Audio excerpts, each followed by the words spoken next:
పెన్షనర్ల ఇన్వాల్యుడేషన్ చట్టం 25 మార్చ్ 2025 ద్వారా 1/1/2026 ముందు రిటైర్ అయిన విశ్రాంత ఉద్యోగస్తులకు భవిష్యత్తులో ఎలాంటి ఆర్థిక ప్రయోజనాలు చేకూర్చదని తెలంగాణ రాష్ట్ర ప్రభుత్వ విశ్రాంత ఉద్యోగుల అసోసియేషన్ నాయకులు అన్నారు. చట్టాన్ని రద్దు చేయాలని డిమాండ్ చేశారు. కేంద్ర ప్రభుత్వం గత సంవత్సరం తీసుకువచ్చిన పెన్షనర్ల ఇన్వాల్యుడేషన్ చట్టాన్ని రద్దు చేయాలని డిమాండ్ చేస్తూ బుధవారం తెలంగాణ రాష్ట్ర ప్రభుత్వ విశ్రాంత ఉద్యోగుల అసోసియేషన్ ఆధ్వర్యంలో కలెక్టరేట్ వద్ద నిరసన తెలిపి జిల్లా కలెక్టర్ చంద్రశేఖర్కు వినతి పత్రం అందజేశారు. ఈ సందర్భంగా అసోసియేషన్ నాయకులు మాట్లాడుతూ కేంద్ర ప్రభుత్వం గత సంవత్సరం తీసుకువచ్చిన పెన్షనర్ల ఇన్వాల్యుడేషన్ చట్టం 25 మార్చ్ 2020 ద్వారా 1/1/2020 ముందు రిటైర్ అయిన విశ్రాంత ఉద్యోగులకు భవిష్యత్తులో ఎలాంటి ఆర్థిక ప్రయోజనాలు చేకూర్చబడకుండా ఫైనాన్స్ బిల్లులో పార్లమెంటులో చర్చించబడకుండా రహస్యంగా ఒక క్లాజులో చేర్చడం జరిగిందని, ఈ చట్టం వల్ల పెన్షనర్లకు తీవ్రమైన ఆర్థిక నష్టం జరుగుతుందని తెలిపారు. ఈ చట్టాన్ని తాము తీవ్రంగా వ్యతిరేకిస్తున్నామని, ఈ చట్టాన్ని వెంటనే రద్దు చేయాలని డిమాండ్ చేశారు.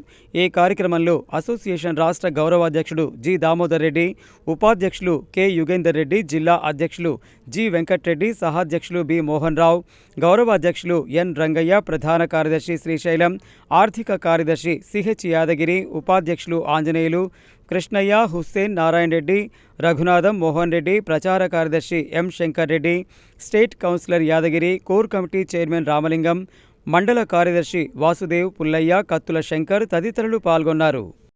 ఒక నల్ల చట్టాన్ని తీసుకొచ్చింది. 172 సిఎస్ యాక్ట్ను అమెండ్ చేస్తూ ప్రభుత్వం తన చట్టాన్ని చేతులకు తీసుకుంది. దాని ప్రకారం 2006 నుండి 26 నుండి రిటైర్ అయ్యే వాళ్ళకి ఎవరికి కూడా పెన్షన్స్ బెనిఫిట్ వచ్చే అవకాశాలు లేవు. కాబట్టి దీని నిరసనగా ఈ నిరసన కార్యక్రమం చేపట్టడం జరుగుతుంది. ఇటువంటి నల్ల చట్టాలను కేంద్ర ప్రభుత్వం వెంటనే రద్దుపరచుకోవాలి. ఇటువంటి ఇంతమంది పెన్షనర్స్ ఆల్ ఇండియా లెవెల్లో అందరినీ భయభ్రాంతులకు గురి చేయటం భావ్యం కాదు. కేంద్ర ప్రభుత్వం నిర్మలా సీతారామన్ గారు ఈ చట్టం వెంటనే అమలు చేస్తలేదని చెప్పారు, కానీ ఈ నమ్మే పరిస్థితి జనంలో ఎవరు లేరు. దాన్ని వెంటనే రద్దు చేయాలని కోరుతున్నాం. ప్రధానమంత్రి గారికి అన్ని సంఘాల పెన్షనర్ సంఘాల పక్షాన మెమోరాండం సమర్పిస్తున్నాము.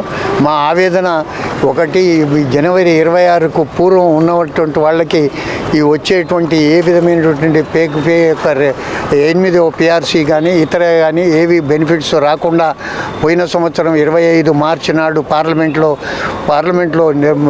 ఆర్థిక మంత్రి గారు కేంద్ర ప్రభుత్వం ఒక చట్టాన్ని తీసుకొచ్చింది, వ్యాలిడేషన్ యాక్ట్ అని.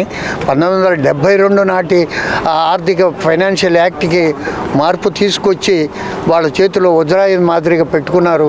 అంటే ప్రభుత్వం ఇష్టం ఉంటేనేమో డిఏలు ఇస్తారే పెంచుతుంది, లేకపోతే పెన్షనర్స్కు ఏమాత్రం రిలీఫ్ లేకుండా మరి వాళ్ళకి ఈ చట్టాన్ని చేసినారు. కాబట్టి వచ్చే భవిష్యత్తులో పెన్షనర్లకు భయాందోళనతో ఉన్నారు, ఏమి లాభం రాదు అని.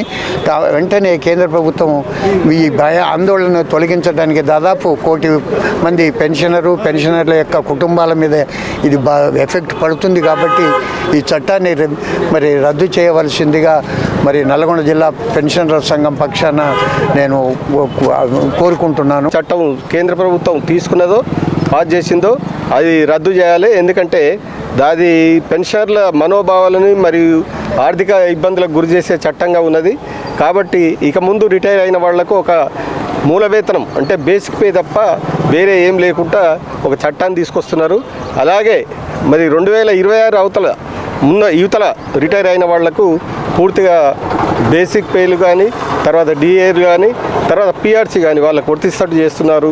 మాకు దీనివల్ల చాలా నష్టపోతున్నాం. కాబట్టి ఆల్ ఇండియా లెవెల్లో ఒక ఉధృతమైన ఈరోజు ధర్నా కార్యక్రమం చేసి నరేంద్ర మోడీ గారి పేరు మీద కలెక్టర్లకు రిప్రజెంటేషన్ ఇవ్వడం జరిగింది. దాన్ని తప్పకుండా అమలు చేయాలని ప్రభుత్వం తీసుకున్నటువంటి ఈ వ్యాలిడేషన్ చట్టాన్ని రద్దు చేయాలని చెప్పి మొత్తం దేశవ్యాప్తంగా పెన్షనర్స్ మొత్తం ఈరోజు కలెక్టర్ ద్వారా మన మోడీ గారికి, ప్రధానమంత్రి గారికి రిప్రజెంటేషన్ చేస్తున్నాం. తప్పకుండా దాన్ని రద్దు చేయాలని చెప్పి మేము నల్గొండ నుండి ఈ యొక్క పెన్షనర్ సంఘం మేము కోరుతున్నాం.